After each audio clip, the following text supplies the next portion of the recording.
Learning English is not an easy process, obviously, and a lot of our issues as English learners, they come from lack of confidence. We try to binge learn a lot of stuff so that maybe if I learn enough, I will finally be ready to speak. Well, that moment never comes, and the most important thing is that confidence, it does not have to wait until you reach a certain level or until you do something else. We can acquire that confidence right now. And today I'm going to give you 5 very cool life hacks, tips that you can start using literally right now without learning anything new. No new grammar, no new vocabulary. Very easy changes you can make right after watching this video and sound very impressive and very native. So if you're ready, let's begin.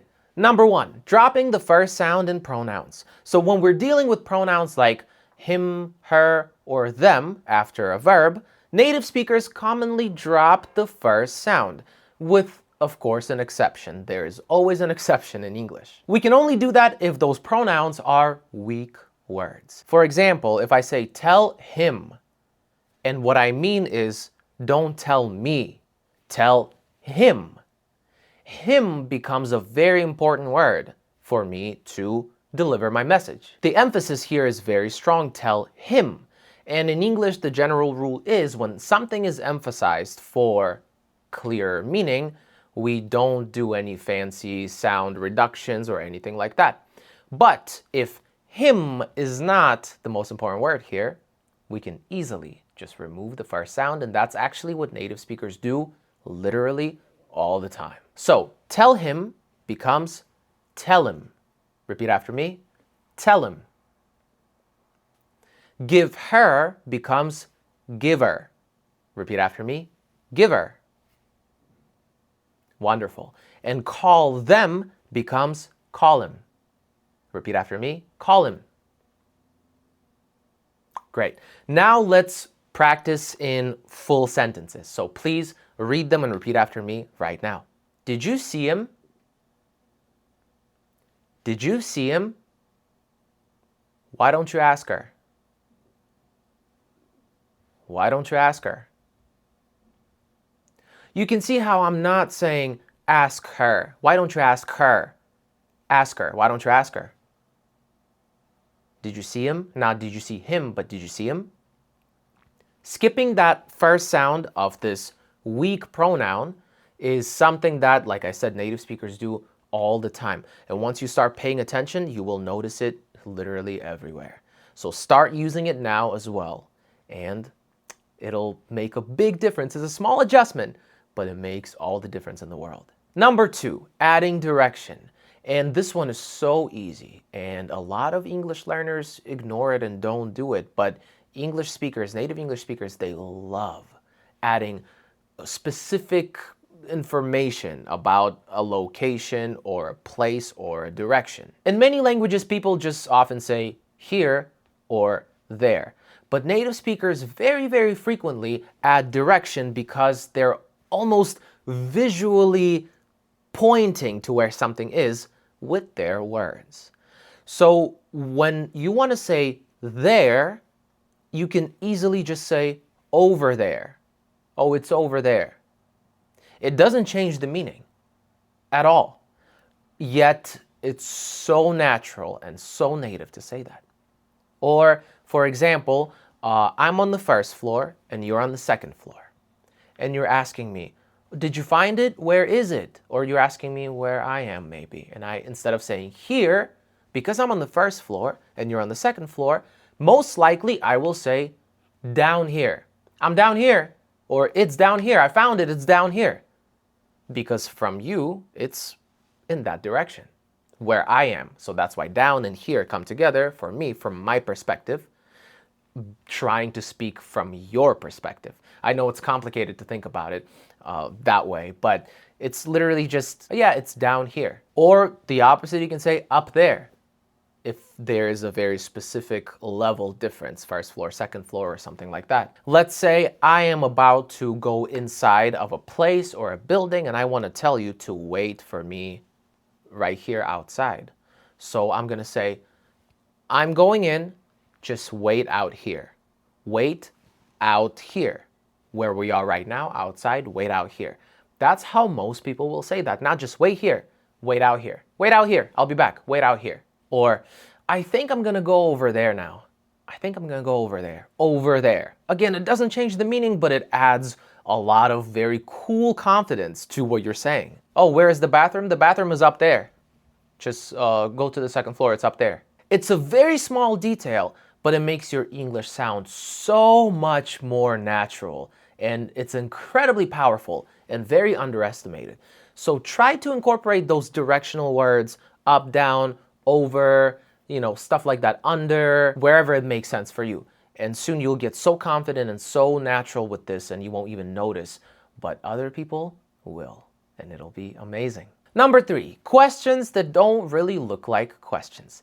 And in school or any traditional English class or traditional grammar, we are taught like this. Do you like it? Or are you serious? Or did he say that? Because as you know, grammatically speaking, for questions, we change the order of the words, subject and verb, and we do this inversion type of thing. Now, that is absolutely grammatically correct, and obviously we don't have to question it. But in spoken English, oftentimes native speakers ask questions without changing the word order, and they sort of ask it like a regular affirmative sentence, but they just turn it into a question with their voice. So instead of saying, do you like it? A lot of people will just say, you like it? You like it? Are you serious? You're serious? You're serious? That's completely normal and natural to say it that way. Or, did he say that? He said that? He said that? That is so common. The reason this works is very simple. Your intonation tells us everything. It tells us that it's a question. So when somebody says, you're serious? Nobody's confused because it sounds like a question without looking like a question necessarily. And once you start paying attention to movies or TV shows, you will hear this everywhere and you won't be able to unhear it anymore. A quick side note, if you're watching this and you're thinking, well, my English is pretty good, but I still don't sound natural and I feel a little self-conscious about it, I have 2 programs that can really help you and make a big difference in your English. If you're still building your foundation and your confidence, check out From Elementary to Intermediate. And if you already have the basics, but you want to sound fluent and be quicker and sound more natural and confident, check out From Intermediate to Advanced, which is our most popular program. I'll leave both links in the description box down below. Check it out, see if it's right for you, see if the time is right, and I hope to see you there. Once again, it's down below, and let's keep going with the video. Number 4, not being too direct. Many English learners will say stuff like, give me a coffee, or I don't know, I need a table, or can you help me? Which is fine, grammatically all of these are fine, but in English, and hear me out please, this is very important. In English, direct requests, they can sometimes sound more like commands, which makes it just a bit rude, especially depending on the situation, your facial expression, and just the vibe overall of how you say it, your tone of voice could be extremely rude, and we don't want that. So instead of just directly saying, give me a coffee, a lot of native speakers will sort of go around, not around, but build another layer before the request itself. Could I get a coffee? The question itself, the request becomes a bit distant because instead of saying, give me a coffee directed at you, I'm saying, could I get a coffee? A little bit of word magic really goes a long way here. Or you're coming into a furniture store, they're asking you, how can I help you? And you say, I need a table. Well, instead of saying I need a table, you just say, I'm looking for a table. I'm looking for a table.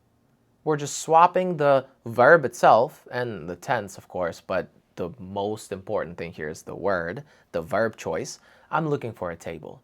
It's a little more polite and considerate, and that's what we do. And can you help me is fine, but again, it's a little too direct, kind of uncomfortably direct.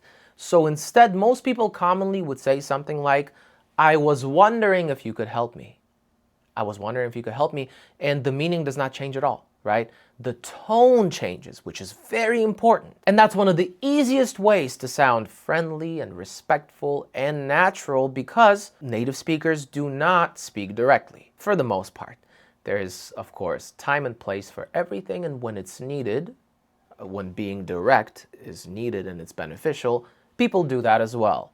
But generally, the golden rule is the bigger the request, the more polite distance native speakers usually add. I was wondering if you could help me instead of can you help me? And number 5, not always using yes or no. Imagine this conversation. I'm asking you, did you call him? Did you call him? And most learners answer yes. Or if you are a very good learner and you paid a lot of attention in your class, you will say, yes, I did. Well, here's the thing. A lot of native speakers will actually say, I did. Did you call him? I did. Not yes I did, but just I did. And commonly we think, well, yes I did is a proper response to a question like this. So if I want to make it a little more conversational and cool, I will just remove the I did part, the grammar part of it, and I just keep yes, which makes sense. But commonly native speakers, instead of saying yes, they choose the other part and say, I did. Did you call him? I did. Is he busy? Yes. He is. Is he busy? He is. Are you tired? I am. Is he coming? He is. It sounds more natural because the answer essentially mirrors the question itself, which we love doing. But of course, real life is not always black and white. Sometimes you don't have a very specific answer. He did, or I did, or I am, yes or no type of thing. Sometimes it's in between, vague. So some of those popular vague in-between answers would be kind of, which means partially yes. Or you can say, not really, which means mostly no, like 90% no or something. Or I guess, which means probably. Or pretty much, more or less yes. And these answers sound much more natural in a regular English conversation outside of a textbook. How about I give you a bonus point? This one is so easy, but so amazing. Number 6, bonus, would be using though at the end for contrast. As we begin learning English and we keep going, we know that there is an amazing conjunction that we use for contrast, which is but. It was expensive, but it was good. Perfectly correct, and there's absolutely nothing wrong with that. I'm not telling you to stop saying but, it's great. Say it. However, there is a very common and honestly very natural way native speakers introduce contrast at the end of the thought, not in the middle. And we do it by using the word though. It was expensive. It was good though. It was expensive. I liked it though. It was expensive. Not bad though. When though comes at the end like this, or when contrast comes at the end like this, it feels like an afterthought. You say the main idea first and then add a small element of contrast. It's a tiny detail, but details like this make your English sound very, very natural because we don't plan our responses. We don't plan what we say in advance. It's not an essay, it's a real conversation. So sometimes I introduce contrast without planning to do so. And that's why though at the end is very powerful. So definitely start using this one. This one is so valuable. And this one alone can make you sound a lot more natural. Just like that. And here's what's interesting. None of these tips require you to learn new grammar or learn tons of new vocabulary. You don't need another textbook.